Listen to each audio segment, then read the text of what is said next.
们各位大家好。那我阳光哥之前也有跟你们提过说，在今年农历2025年的蛇年的一天晚上，也就是2024年的龙年除夕守岁的时候，我去台北看守所不会被中痛嘛，那凌晨到隔天的晚上，就有在台北看守所那天很冷，就吹风，喉咙很难过。在今天早上到2025年的2月4号，礼拜二，星期二早上的时候，那个昨天晚上直播也跟我们提过，说我今天早上要来参加那个协助帮助参与那个铲除罢免那个法律班的赖政府底下的民主进步党的新北市板桥区的立法委员张宏禄，他的那个罢免联署活动也来那个举牌玩，就早上结果就没想到那个罢免联署单位那个没有通知，结果害我们白跑一趟，那个让我们白的浪费的一趟时间可是没有关系，靠这样子来到附近的那个这里板桥区，新北市板桥区的金埔捷运站的附近的那个一间诊所，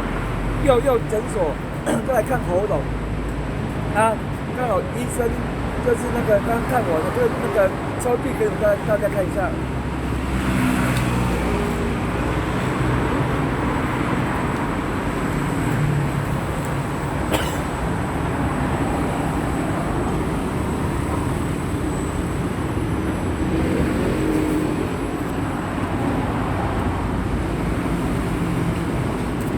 药给大家看一下。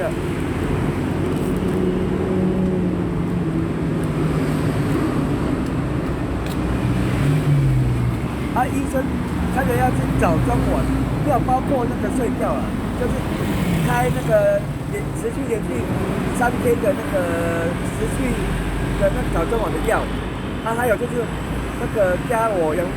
光哥说，我特别请医生帮我再多加打1针这比较快的那个加强针，因为现在的话后面做事情，他说针那个时间比较慢，就只要打1针。快速的针，那我可以快点好一点。对这次也有跟医生讲说我那个不舒服的情况医生就那个开了这3天的药我额外再打1针再跟大家做说明解释，谢谢。